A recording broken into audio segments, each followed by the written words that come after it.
আল্লাহর চোখে সবাই সমান।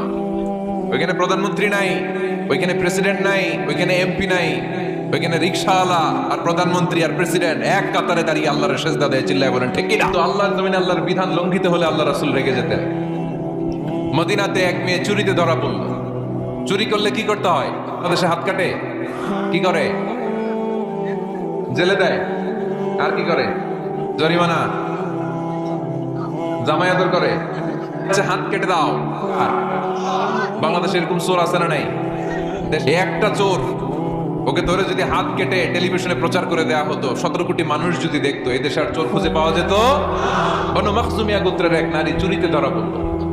সাহাবীরা যে বললে, ইয়া রাসূলুল্লাহ, অনেক বংশীয় মেয়ে, আপনি হাত কেটে দিয়েন না, মাফ করে দেন। তার মতো লাল হয়ে গেল, রেগে গেলেন। আল্লাহ রাসূল বললেন, এত বড় সাহস পেলে কোত্থেকে? এটা আল্লাহর আইন। মাখজুমিয়া গোত্রের মেয়ে তো দূরের কথা, আমার কলিজার টুকরা ফাতেমাও যদি চুরিতে ধরা পড়তো, আমি ফাতেমার ডান হাত কেটে দিতে 1 সেকেন্ডও দেরি করতাম না। প্রয়োজনে আমরা রাখবো না, কিন্তু আল্লাহর জমিনে আল্লাহর বিধান যদি লঙ্ঘিত হয়, দুর্বলের উপর যদি সবলের অত্যাচার হয়, সমাজে যদি বিশৃঙ্খলা তৈরি হয়, তখন মুমিন রাগান্বিত হবে, বজ্র কণ্ঠে গর্জে উঠবে, চিল্লায় বলেন ঠিক কিনা? এক লোক তার স্ত্রীকে 100 তালাক দিছে। কয়েদি এসে ওমরে ফারুককে বললেন, ইয়া আমিরুল মুমিনিন, বিচার করেন। কি বিচার?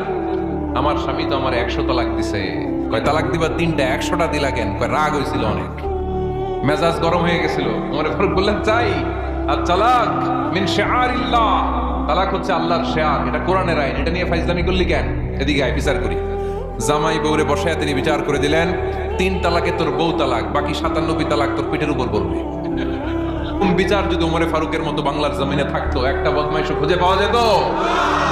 আল্লাহ রাসূল সাল্লাল্লাহু আলাইহি ওয়াসাল্লাম বললেন, দাঁড়িয়ে থাকা অবস্থায় যদি কেউ রেগে যায়, ফালিয়াজলিস, সেজন্য বসে যায়। যে বসে যাওয়ার পরেও যদি তার রাগ কমে না যায়, সেজন্য শুয়ে যায়। ফর্মুলা আউযুবিল্লাহ পড়বেন। 2 নাম্বার ফর্মুলা চুপ থাকবেন।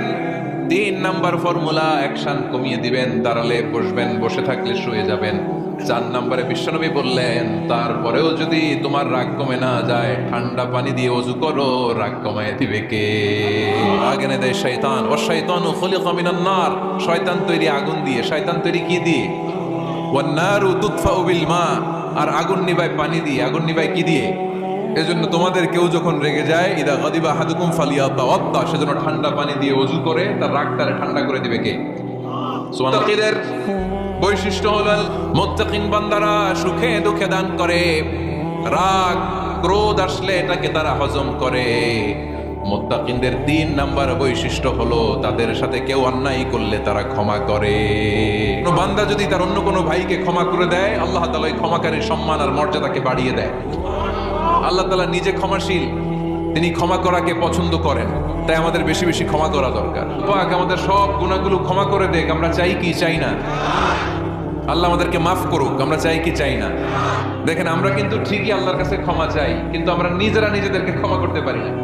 রাত্রে আমরা এই দোয়া করি না যে, আল্লাহ আপনি ক্ষমাশীল, আল্লাহ আপনি ক্ষমা করাকে পছন্দ করেন, আল্লাহ আপনি আমাকে ক্ষমা করে দেন। আল্লাহর কাছে আমরা ক্ষমা চাই, কিন্তু আমরা নিজেরা নিজেদেরকে ক্ষমা করতে পারি না। আপনি যদি মুত্তাকি হতে চান, আগে মানুষকে ক্ষমা করতে হবে। রাজি আছেন তো? মুত্তাকিদের 5টা বৈশিষ্ট্যের কথা বলেছিলাম। কয়টা? 1 নম্বরে দান করে, 2 নম্বরে রাগকে কমায়, 3 নম্বরে কি করে দেয়? ক্ষমা করে দেয়, মাফ করে দেয়। এজন্য মাফ করার বৈশিষ্ট্য অর্জন করতে হবে। গবেষণায় প্রমাণিত হয়েছে, যারা অন্যকে ক্ষমা করে দেয়, এদের রাতের ঘুম ভালো হয়। যারা অন্যকে ক্ষমা করে দেয়, এরা স্বস্তিতে থাকে, এদের কোনো মেন্টাল স্ট্রেস থাকে না, এদের হার্ট অ্যাটাক হয় না, এরা স্ট্রোক করে না, আলহামদুলিল্লাহ পড়ে। কি এমন গোপন আমল করে এই সাহাবী, যে গোপন আমলের কারণে 3টা পড়া মজলিসে বিশ্বনবী এই সাহাবীকে বললেন জান্নাতি। সাইয়েদনা আব্দুল্লাহ ইবনে আমর ইবনুল আস, গোপন তথ্য বের করার জন্য আপনি আমার মেহমান হবেন, এটা তো আমার সৌভাগ্য। আসেন, থাকেন, এই ঘরে আমি থাকি, এই ঘরটা ফাঁকা, আপনি এখানে থাকেন। এবার আব্দুল্লাহ ইবনে আমর ইবনুল আস খেয়াল করলেন, কোনো গোপন আমল করে কিনা, কোন নেক আমল আছে কিনা এই সাহাবীর, যে কারণে 3বার বিশ্বনবী এই সাহাবীরে জান্নাতি বলেছে।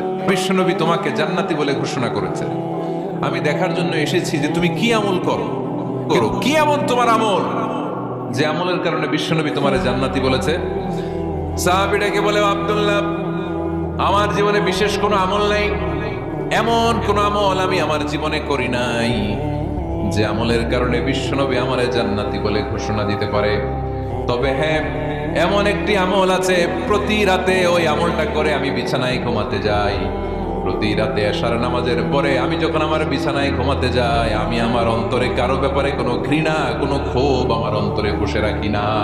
সুবহান, আমি ঘুমাই না। আমি যখন ঘুমাতে যাই, আমি সবাইরে ক্ষমা করে দিয়ে, মাফ করে দিয়ে ঘুমাতে চলে যাই। হয়তো এই আমলটা আল্লাহ তাআলার কাছে অত্যন্ত প্রিয় হতে পারে। এই কারণেই হয়তো বিশ্বনবী আমাকে জান্নাতি বলে ঘোষণা করেছে। চিল্লায় পড়তে হবে আল্লাহু আকবার।